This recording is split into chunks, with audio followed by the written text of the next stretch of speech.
Hello friends, myself doctor Dheeraj और आज हमारे साथ हैं मिस्टर परविंदर सैनी जी।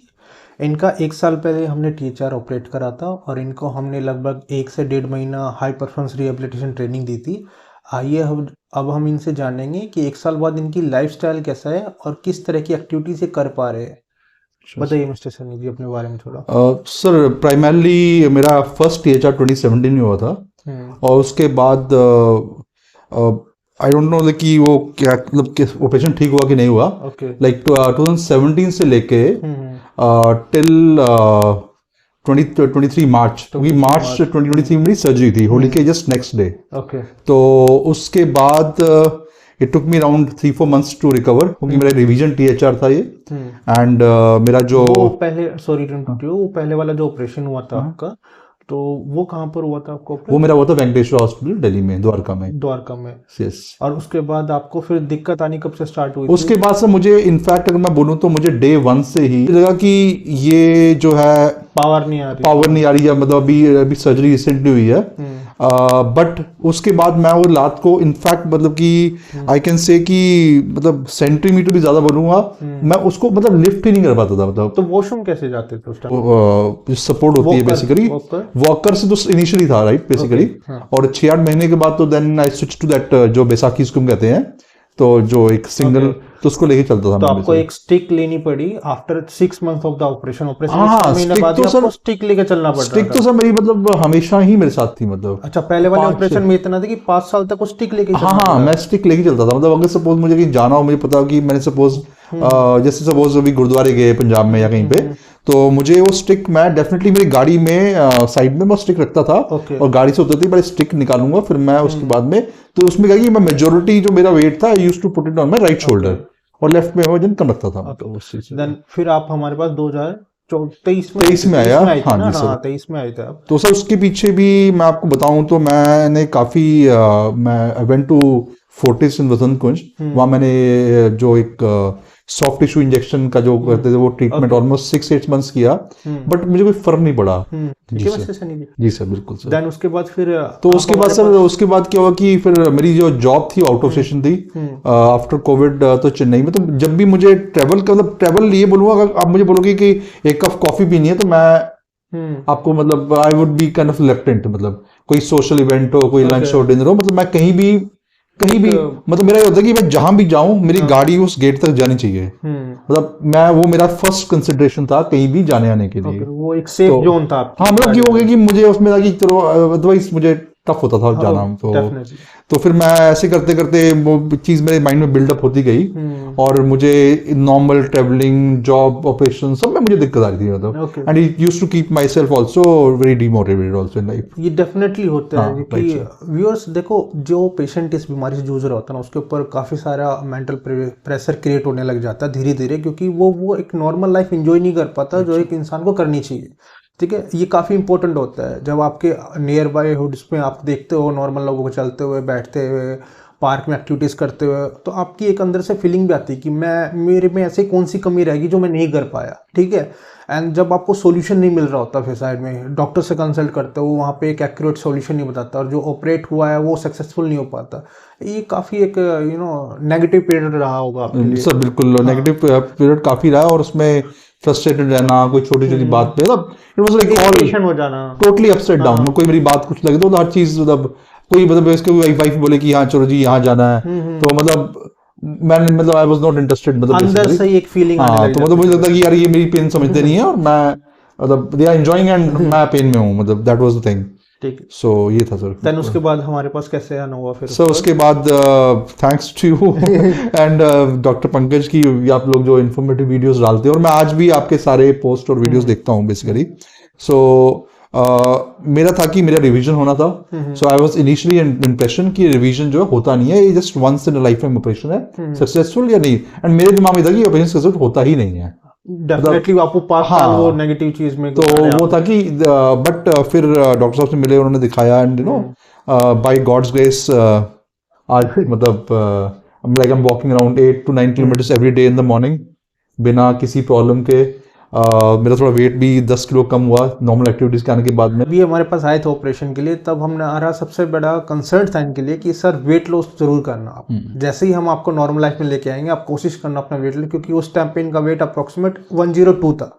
ठीक है, अब देखो ये 5 साल आपने नेगेटिव समझ लो कि लाइफ जो आपकी रही, देन उसके बाद 2013 में 23 में जब हमने ऑपरेट करा, ऑपरेट करने के बाद आपका आने वाले जो 1 महीना 1.5 महीना रहता है ऑपरेशन का, वो कैसा था? किस तरीके से जो गाइडेंस दे रहे थे वो किस तरह के चेंजेस आने लग गए? सर मेजरली मैं आपको सही बताऊंगा तो right from day one meeting doctor Pankaj and उसके बाद when I came to meet you also, so एक was like a planned way कि कैसे एक पेशेंट की सर्जरी होगी, कैसे वो पेशेंट जो है सर्जरी के बाद उसकी एक्टिविटीज धीरे धीरे स्टार्ट होंगी, कैसे मसल्स बिल्डअप होंगी। एंड मेरे केस में क्या था कि मेरी मसल्स ऑलरेडी वीक थी, क्योंकि 7 साल से वो ज्यादा यूज में नहीं थी बेसिकली। वो आई रिमेम्बर हमने शायद जून जुलाई में शूट किया था, उसके बाद फिर मैं धीरे धीरे मेरे इतनी भी इनफैक्ट मार्च मेरी सर्जरी हुई थी एंड जून के बाद जुलाई से I started travelling to Chennai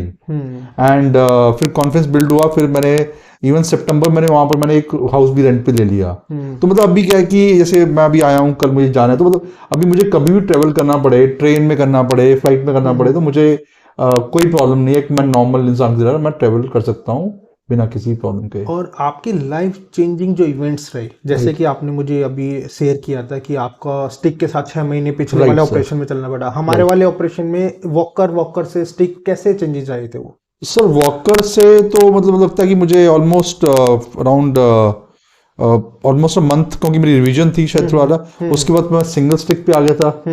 तो सिंगल स्टिक पे तो मुझे लगता है कि ऑलमोस्ट मैंने ज्यादा यूज नहीं किया, 2 वीक्स करे थे मैक्सिमम 2 वीक्स किया होगा।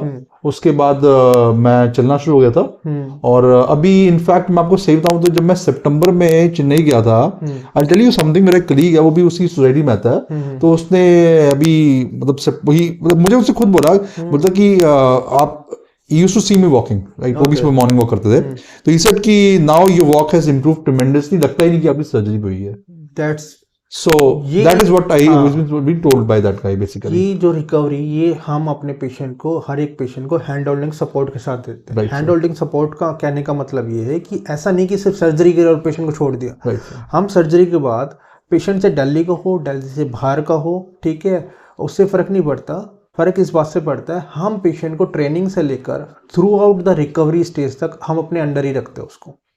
जैसे कि मिस्टर सैनी थे, मिस्टर सैनी का घर आई थिंक कहाँ था, नहीं द्वारका साइड में था, ठीक है, और हमारा जो क्लिनिक है वो पटेल नगर में। तो हम इनको ये नहीं बोलते थे कि आप डेली क्लिनिक पे आप विजिट करो ट्रेनिंग के लिए, फिजियोथेरेपी के लिए, हम इसको हैंडलिंग सपोर्ट के थ्रू वहीं पे गाइड करते थे, ट्रेन करते थे और डेली विजुलाइज करते थे कि ये कौन कौन सी एक्टिविटी डेली कर रहे हैं, होमवर्क कैसे कर रहे हैं। होमवर्क मीन्स इनको जो एक्टिविटी सिखाई जाती है क्या वो अच्छे से कर पा रहे हैं, नहीं कर पा रहे हैं। इस हैंड होल्डिंग सपोर्ट के साथ पेशेंट जल्दी रिकवरी करना स्टार्ट कर देता है। और सबसे अच्छी बात इसमें ये होता है पेशेंट की एक्टिविटीज ऑफ रिकवरी वो हमें पता लग रहती है डेली। यानी डॉक्टर के एक टच में रहता है ना जब पेशेंट, तो उसका कॉन्फिडेंस लेवल अलग हो जाता है। सर यहाँ मैं बताऊंगा जो मतलब मुझे सबसे ज्यादा like professionally which I understand, because reason है कि सर्जरी के बाद एक तो क्या है कि सब मेजर सर्जरी और ये आपका एक weight bearing like joint, right? So अभी एक पेशेंट को ये नहीं पता कि हम वो कितना कर सकता है। वो चीज मतलब वो गाइडेंस बहुत जरूरी है, क्योंकि मैं कुछ ऐसा नहीं करना चाहूंगा कि जिससे कि मेरे उस सर्जरी पे कोई मतलब additionally it should be under guidance basically. जो गाइडेंस की आप मतलब thank you to you for that. तो दैट गाइडेंस इज इंपॉर्टेंट, क्योंकि आपको पता है कि जो आप कर रहे हो राइट एक्सरसाइज है, इज इट टुवर्ड्स जो आपकी सर्जरी की जो रिकवरी है उसमें, और आप कुछ एक्स्ट्रा नहीं कर रहे हो, ओवरडू नहीं कर रहे हो चीजों को जिससे आपको प्रॉब्लम आए। सो वो guidance is important, it was very important for me. इसमें मैं एक और पॉइंट पूछना चाहूंगा, ये कुछ लोगों के मन में डाउट होता है कि सर सर्जरी होगी, ठीक है, अब हम नॉर्मल रिकवरी तो आ जाएगा, जैसे चलते चलते रिकवरी आ जाएगी, या फिर गूगल पे सर्च करेंगे एक्सरसाइज लेंगे, या पड़ोस वाले से फिजियोथेरेपी करा लेंगे तो वो करा लेंगे, नियर बाई जो भी उसका सेंटर होता है। उस चीज से और आपकी जो एक्सपीरियंस है वो किस तरह से चेंजेस करते हो, आप क्या कहना चाहोगे उस बारे में? सर वो मतलब फैक्टली एक प्रोफेशनल वे और एक आप एक टेलर्ड पाथ पे जाना जो है, एंड सेकेंडली आपने इतनी बड़ी सर्जरी आपकी हो रखी है which takes time to recover. तो मतलब आई डोंट थिंक कि बिना गाइडेंस के और बिना बेसिकली somebody observing me कि मैं क्या कर रहा हूँ, सही कर रहा हूँ, गलत कर रहा हूँ, और बिना उनकी गाइडेंस के मतलब it is I don't think so कि एक नॉर्मल चीज है, बिकॉज आपका जो जॉइंट है टेक्स टाइम टू सॉलिडिफाई, और उसमें किस रेंज में करना है, कितना करना है, वो तो otherwise I don't think so कि वो कोई खुद कर सकता है। नो ये क्योंकि ये मैंने पॉइंट इसलिए पूछनी है ना, राइट सर, अगर हमारे अंडर होता है तो हमें पता है भी उसको मिस्टेक क्या चल रही है, किस कारण दे रहा है, मस्कुलर पेन है या नॉर्मल है, उसको हम मेडिसिन से भी सेटल डाउन कर सकते हैं, आइस पैक लगवा सकते हैं, बहुत सारी चीजें होती है। दूसरी चीज, एक सर्जन के अंडर ही आपकी टीम है, सर्जन को पता ऑपरेशन में क्या क्या चेंजेस करे, वेट कब डलवाना है, ठीक है, लोड बेरिंग एक्टिविटीज क्या करनी है, कितने रेंज पे रखना है, जो वो सारी चीजें आपकी सर्जन को पता है, लेकिन उस थेरेपिस्ट या उस गूगल को जिससे आप सर्च करके वो निकाल रहे हो ट्रेनिंग, उसको नहीं पता। जी सर, ठीक है, ये सबसे बड़ा एक पॉजिटिव पॉइंट होता है जब आप सर्जन और उसकी टीम के अंडर ही ट्रेनिंग लेते हैं। राइट सर, ठीक है, आप इतनी अच्छा ऑपरेशन करा रहे हो, सब कुछ इम्प्लांट इतने बढ़िया लगवा रहे हो, और उसके बाद ट्रेनिंग में फिर लोकलाइज कर रहे हो, तो उस ट्रेनिंग का और उस ऑपरेशन का कोई फायदा नहीं रहता जब तक दोनों चीज मिलके नहीं काम करती। ट्रू सर, बिल्कुल। और यही कारण है कि आपने एक साल बाद जो आपके फ्रेंड ने आपको गाइड करा कि मुझे जो रिकवरी देखने में मिली है आपकी, ठीक है, वो अनप्रिडिक्टेबल है उनके लिए भी और आपके लिए भी। ठीक है, यही जो चेंजेस है हम पेशेंट, हर एक पेशेंट में लाना चाहते हैं। हम चाहते हैं हमारा पेशेंट सिर्फ सर्जरी कराने ना आए, हम चाहते हैं वो जिस उम्मीद से आया हमारे पास जो पेशेंट उम्मीद से आया है, वो चाहता है कि उसकी लाइफ नॉर्मल बन जाए। ठीक है, ऑपरेशन एक जरिया है उस लाइफ को देने का पेशेंट को, और ट्रेनिंग प्रोग्राम उसके जो विल पावर है, उसकी नेगेटिव चीजों को कम करने का और विल पावर को स्ट्रॉन्ग करने का तरीका है। नहीं फैक्ट है, ये तो मतलब मेरे ऑफिस में भी लोग बोलते हैं कि you are different person now. Exactly, so वो मैं मतलब बातें करना, ये करना, मतलब पहले क्या चुपचाप कोने पड़ रहे थे, that is change, actually it's changed. और मैं काम की बात करूँ तो कौन कौन सी एक्टिविटीज जो अगर मैं कहूँ मैं आपके साथ खड़ा हूँ, ठीक है, और मैं वो सारी एक्टिविटीज अगर मैं आपके साथ करना चाहूँ, तो आपका कितना कॉन्फिडेंस लेके कर, लाइक फुटबॉल, साइकिल चलाना, बाइक, कार चलाना, ये गाड़ी तो मतलब मैं मतलब 1000-2000 किलोमीटर चलाता हूँ, कोई प्रॉब्लम नहीं है मुझे, मैं लाइक ड्राइविंग।